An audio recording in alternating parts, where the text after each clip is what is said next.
আজকে দেখুন, শুধু বিএনপি নয়, বিএনপি অঙ্গ সংগঠন যুবদল ছাত্রদল সারা নয়, আজকে দল মত নির্বিশেষে সবাই আল্লাহ রাব্বুল আলামিনের কাছে মোনাজাত করছে দেশনেত্রী বেগম খালেদা জিয়ার সুস্থতা কামনায়।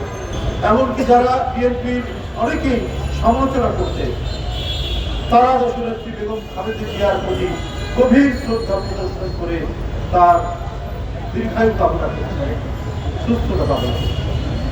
এই যে আজকে তিনি এভার কেয়ারে গুরুতর অসুস্থ অবস্থায়, জীবনে এক সংকটাপন্ন অবস্থায় তিনি অবস্থান করছেন, এর জন্য তো দায়ী সেই গত ফ্যাসিস্ট।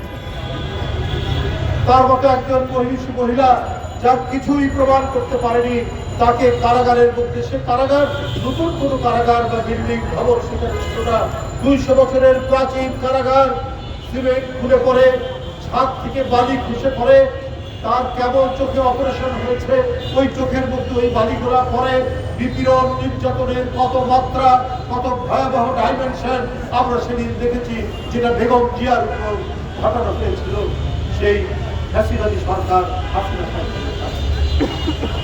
নিজের চোখের সামনে নিজের সন্তানের লাশ তাকে করে দিতে হচ্ছে, তার মাথা তার করে দিতে হচ্ছে। আরেক বড় সন্তান তাকে এই তাদেরই আন্দোলনের ফসল নির্যাতন করে আজকে দীর্ঘদিন তিনি দেশের বাইরে অবস্থান। এত বেদনা, এত শোক, এত ব্যথা, এত দুঃখ নিজের হৃদয়ের মধ্যে ধারণ করে তিনি শুধুমাত্র তার হৃদয়ের মর্মমূলে, তার সমস্ত কর্মকাণ্ডের মর্মস্থলে ছিল দেশপ্রেম, দেশের জনগণ, দেশের মানুষ, স্বাধীনতা, সার্বভৌমত্ব, গণতন্ত্র। এটা নিয়েই তিনি বেঁচে ছিলেন। কত চেষ্টা করেছে হাসিনা এবং তার লোকেরা বৈনন্দিন প্রকৃতি, দেশের বাইরে চলে যান, সৌদি আরবে গিয়ে আপনাকে শান্তিতে থাকতে পারবেন, দেশের বাইরে যান না।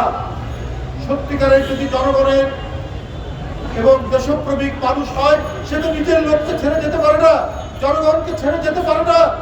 এদেশের স্বাধীনতাকে অরক্ষিত রেখে, এদেশের সার্বভৌমত্বকে দুর্বল রেখে তিনি তো যেতে পারেন না।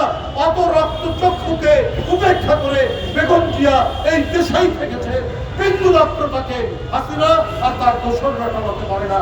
এই কারণেই শেখ হাসিনা যত রাগ, যত ক্ষোভ, এই কারণেই তাকে কারাগারে নিয়ে যাওয়া হয়েছে, নির্যাতন করা হয়েছে, সাজার পর সাজা দেওয়া হয়েছে, তবুও মানুষের প্রতি তার অঙ্গীকার থেকে তাকে টলানো যায়নি। যেমন হোসেন মোহাম্মদের সাথে তাকে টলাতে পারেনি। লোক প্রলোভন কত কিছু দেখানোর পরেও তিনি বলেছেন এই লোকটা স্বৈরাচার, এই গণতন্ত্র হত্যাকারী, এর অধীনে কোনো নির্বাচনে যাব না। তিনি জাননি, কিন্তু গেছেন তারা।